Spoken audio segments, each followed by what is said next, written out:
Абай жолы эпопеясында Абайдың өмір жолы арқылы 19 ғасырдың екінші жартысындағы қазақ халқының саяси әлеуметтік өмірі, күрес тартысы, ұлттық болмысы көрінеді.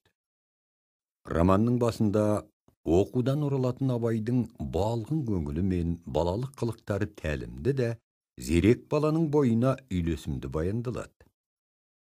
Жас Абай алғашқыда ел істеріне қатысты әке тапсырмасын орындаушы тыңғылықты пайымды бала ретінде көзге түседі. Оның өзгеден ерек білмекке құштарлығын байқаған барлас ақын болашағын барлап бата береді.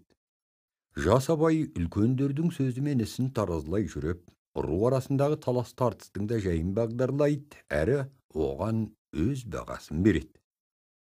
Абайдың азаматтық тұлғасы алғаш рет бөжей асында көрінеді.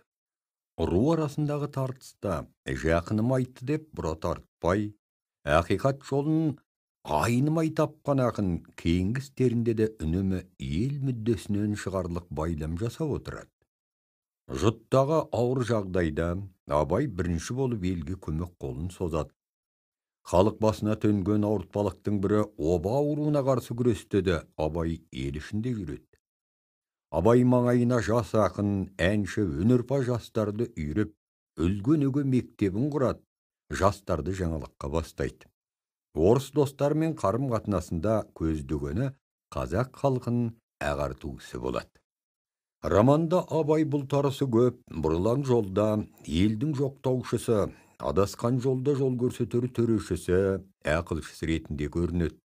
Роман эпопеяның әр кітабы, әр тарауындағы тартысты оқиғаларда Абайдың азаматтық тұлғасы іріленіп, халық мүддесіндегі кемел тұлғаға айналады. Келел істің кесімін айтар, қоғам қайраткеріне дейінгі өсу жолы көрінеді. Абайдың кемелденген шағын бейнелейтін роман эпопеяның 4-ші кітабы. Кітапта Шұбар мен Оразбай баласы Едеудің Әзімхан төреге айтқан сөздерінен Абайдың іс-әрекетін танып, мұнысы дұшпандарына үлкен тойтарыс берген ерлік істер екенін түсінеміз. Автор Абайдың халық амандығы үшін жасаған ісі мен әділдік үшін күрескерлігін биікке қояды. Абайдың әзімбайлар жатақтың егінін жылқыға таптатқанында жатақты қорғауы, Оразбайлар момын қараша халықтан тартып алған жер үшін көкен елін шапқанда ырғызбайларға қосылмауы, қашанда қалың елі қазағының қамын жеп, әділдікті ту еткен азаматтық бейнесін танытады.